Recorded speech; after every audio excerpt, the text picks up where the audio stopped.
Good morning. Thank you all so much for being here. It's nice to be in downtown San Diego in Council District 3 to announce a critical piece of our overall homelessness strategy to prevent and reduce homelessness in the city of San Diego. Back in 2018, as a member of the California State Assembly, I voted yes on the state budget, which included $500 million for the Homelessness Emergency Aid Program, also known as HEAP. The San Diego region received its share of those dollars, and they've been used to fund a range of permanent programs that serve our neighborhoods who are experiencing homelessness. Part of that funding was set aside for programs that provide outreach, shelter, and services to young people experiencing homelessness or at risk of becoming homeless.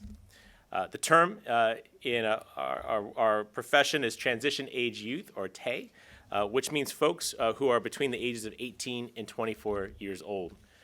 This group includes a number of folks that I hear a lot about from San Diegans, that they are deeply concerned about their well-being and the desire to provide them with shelter. These are youth that are emerging from state custody, aging out of our foster care system, or whose home situations leave them with nowhere to go. Fortunately, our city is home to an incredible group of organizations that are dedicated to giving these young folks a fighting chance at a better future. 3 of those organizations are with me this morning. Urban Street Angels, who is hosting us, and thank you so much for doing that. San Diego Youth Services, and the San Diego LGBT Community Center. The city is providing more than $500,000 to add shelter beds and to do outreach to identify and bring in young people who are living out on the street or at risk of becoming homeless. These programs that we're announcing today will help service providers expand their efforts to serve more youth and make a greater impact on reducing homelessness in San Diego. Today, I'm proud to share that Urban Street Angels has added 19 beds to their inventory. San Diego Youth Services will add 4 beds to their existing youth emergency shelter program and expand their operations from 2 nights a week to 5 nights per week. And our San Diego LGBT Community Center will deploy an outreach worker with a special focus on connecting with and assisting our LGBTQ youth. These programs support 2 of the targets that are laid out in our city's homelessness action plan. 1, it works towards preventing and ending youth homelessness, which has been identified as one of our city's most immediate goals. And 2, it helps decrease unsheltered homelessness by adding crisis response options like the new shelter beds. This investment fits into my broader strategy to address homelessness, which is focused on more effective outreach, prevention, implementation of our action plans, creating housing options, and using good data to provide and guide our efforts. At this time, it gives me pleasure to introduce my partner in this efforts around homelessness. We recognize that the homelessness is a citywide concern, but Council District 3, of course, has often been where much of this has been concentrated. His leadership of the Council's Committee of Land Use and Housing is going to provide him a critical platform from which to help the administration and the city move forward on homelessness solutions. I'll give you Council President Pro Tem and the representative for District 3, Councilmember Stephen Whitburn. Stephen? Yeah.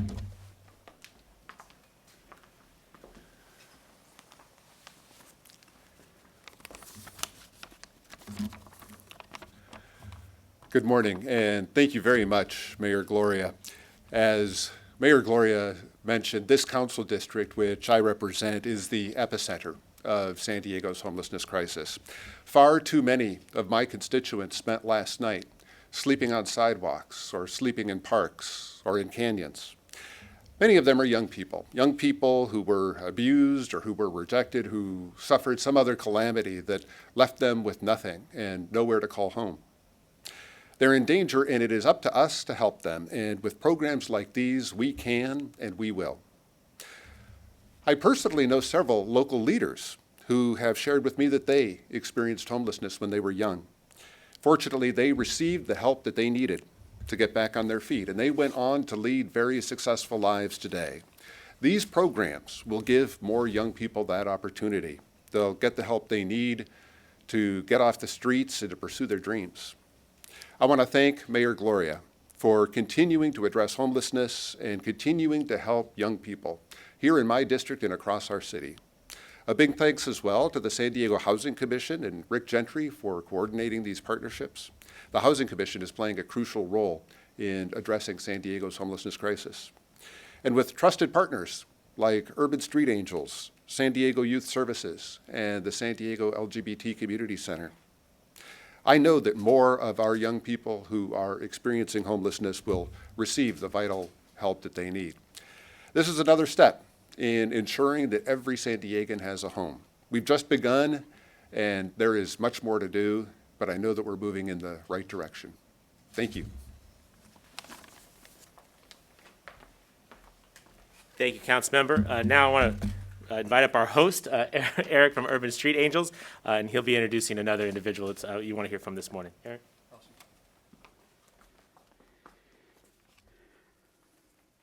Thank you, Mayor Gloria and Councilmember Whitburn. So excited to be here this morning and to announce this great collaborative program with San Diego Youth Services and the Center and the Housing Commission, as well as the Lucky Duck Foundation, the Cushman Family Foundation. So many people have come together to make this happen.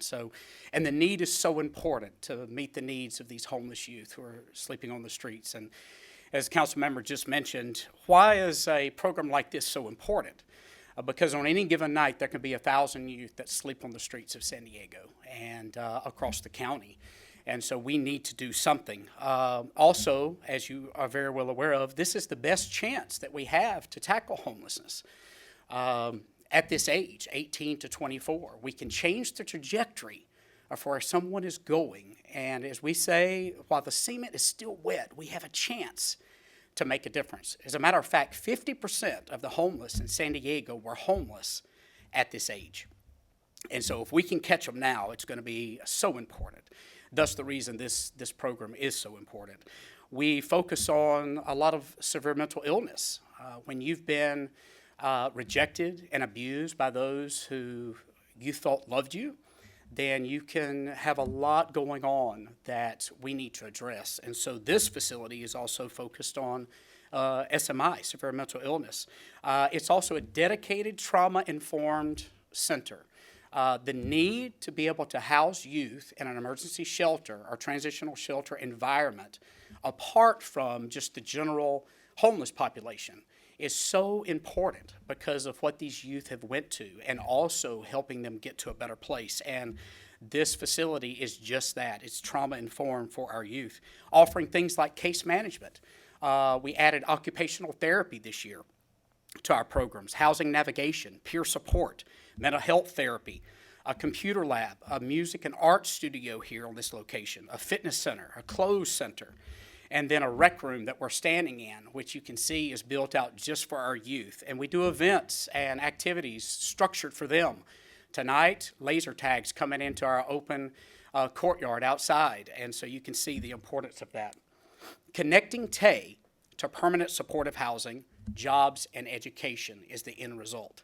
So we bring them in, give them that hope, give them that I can do it, and then connect them into housing so that they never have to return to the streets again. So this morning I want to introduce you to one of our youth who actually came into our program, and now he is one of our staff members, and he is making a difference to those youth that he can relate to. So please welcome Michael Thomas.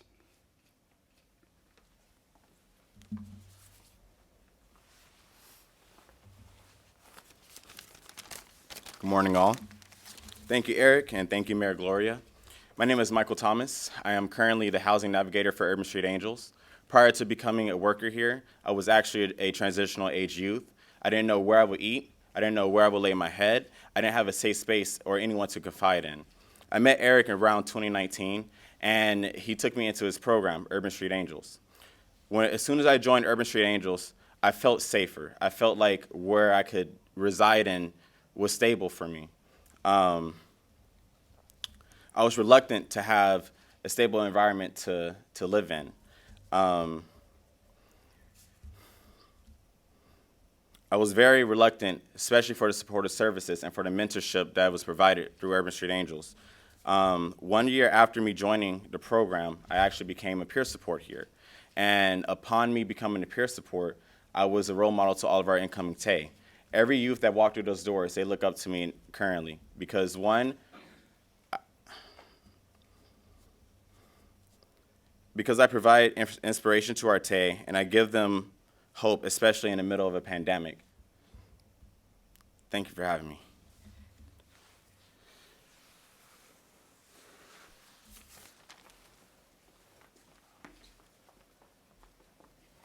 Thank you, Eric. Thank you, Michael. Particularly, Michael, thank you for sharing. There's nothing, we deal with a lot of statistics in this line of work, but the personal stories that really illustrate the lives that we're trying to change through programs like this one. And Michael, thank you for both being an example of what we're trying to accomplish and now being a part of the solution. Your city definitely appreciates what you're doing. Next up is one of our providers. I want to introduce Cara Desert, from CEO of the San Diego LGBT Community Center. Cara, come on up.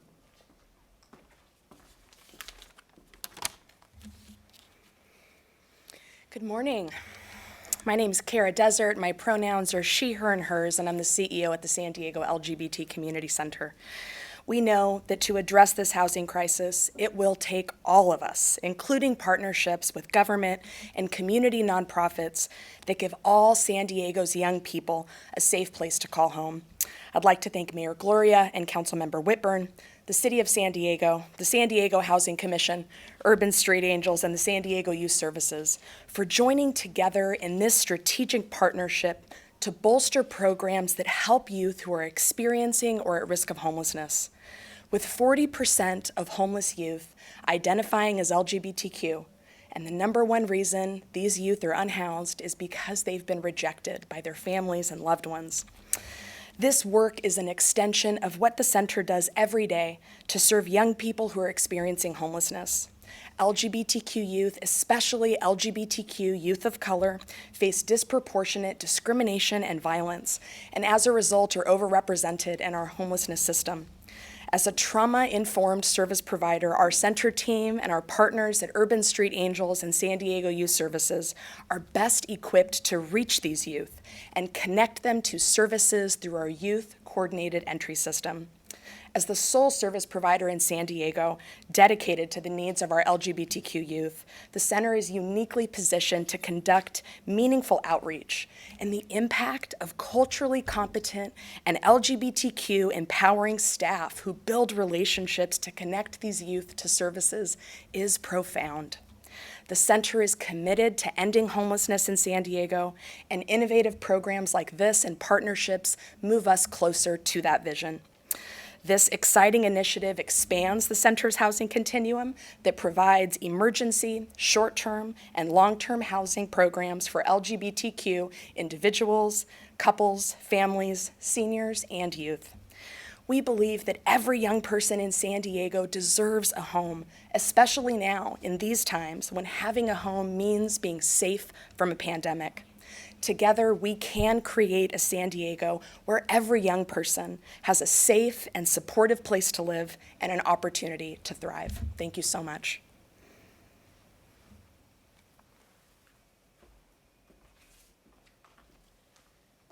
Thank you, Cara. And last but not least is my friend Walter Phillips from San Diego Youth Services.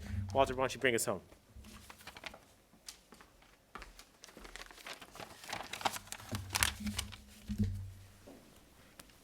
First of all, I want to say what an honor it is to be here with Mayor Gloria, Councilmember Whitburn, and thank you, Eric, as our host, and Cara, who are great partners that we're working with. I think I'm the old guy here. I've been doing this work as a social worker in San Diego for over 38 years. Been the CEO at San Diego Youth Services for over 20. And for a long time, it felt like we were in this work alone, that there weren't a lot of resources, a lot of investment put into young people. In fact, when I first got on the CLC board a few years ago, there really wasn't much attention being given to youth. There was very little investment. There were no dedicated shelter beds for transition age youth. And to put in perspective why that's so important, as Eric said, the chronic homeless population, over 50% of those had their first homeless experience as a young person. We know that in San Diego, those who are unsheltered in San Diego, over the last 4 years, 5 years, have averaged about 12% of that population have been young people. To put that in perspective, for the veterans community, they've been about 10% of the unsheltered population. But youth have not been given their due until most recently. And I want to thank Gloria, Mayor Gloria, when he was with the State Assembly, he actually brought dollars down to San Diego and throughout the state to make sure we are addressing youth homelessness. As was said, and I won't repeat what Eric and Cara said, this is so critical. The services, the expansion of the beds at San Diego Youth Services, we see this as that front door. It's an entry point that gets those youth into the mental health services, the long-term permanent housing, the life skills that they need to make sure that they are successful in life. Without these investments from the city and from some of our other great partners, this would not be possible. So it's with a great appreciation that I stand here before you and look forward to working with our collaborative partners, with the city, with the Regional Task Force on the Homeless, with Lucky Duck, with our other partners in the community to make sure that we end youth homelessness. It is the crisis that we see today because the youth are our future. Thank you so much.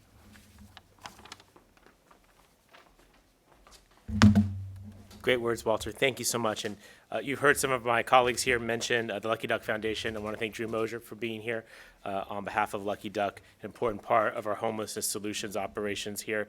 And it was also mentioned the San Diego Housing Commission and specifically CEO Rick Gentry, who has provided critical oversight of many of our city's homelessness programs like this one, who serve our most vulnerable residents. So just to sum up, and I don't know about you guys, but I could have listened to our providers all day. These are the folks that really do the work. You know, folks like me are responsible for going out and getting the funding. We did that in this case of getting those state dollars, bringing them down to San Diego, and then directing them towards agencies and efforts that align with our homelessness action plan. These are the providers who do that work day in, day out, when there's cameras present and when there's not, to get people off the streets. And then Michael is the work product. I hate to rephrase you in that way, but you understand that what we're doing, whether it's the governor signing that budget, to the vote of the city council, to the contracts let out, this is what we're hoping for, right? Fewer people on our streets, people whose lives and opportunities are widened and improved because of this effort. And I just want to conclude with this comment. You know, we are doing a lot in this administration to change our approach to homelessness. It's not going to be done overnight. This is going to be a deliberate effort that takes time. And I know that San Diegans want us to do this. In the midst of a pandemic where folks are worried about their personal health and their finances because of the recession, homelessness continues to be what I hear the most about from San Diegans. And so today's effort is really an indication of some of the work that we're doing. Adding a few beds here, adding some more nights here, adding some more outreach here. All of this adds up to a city that I believe can end chronic homelessness. And we are going to be committed to doing that work until we actually accomplish it. There won't be a lot of ribbon cuttings. There won't be a lot of fanfare. This is the hard work, but we are committed to grinding it out with the support of leaders like Councilmember Whitburn to get the job done.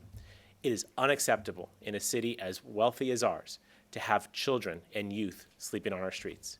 This commitment of $500,000, this commitment of these beds and of these shelter nights will make sure there are fewer of that in this city, and I will not stop until we get to zero. So thank you for your participation, Urban Street Angels, San Diego LGBT Community Center, San Diego Youth Services, for being a part of the solution and helping me to communicate to San Diegans that that priority that they have, even in this difficult of time, will be addressed, will be responded to, and will be accomplished. So thank you all very much, and we're happy to be around afterward for one-on-ones with anyone who has questions. Thank you again for being here today. I appreciate it.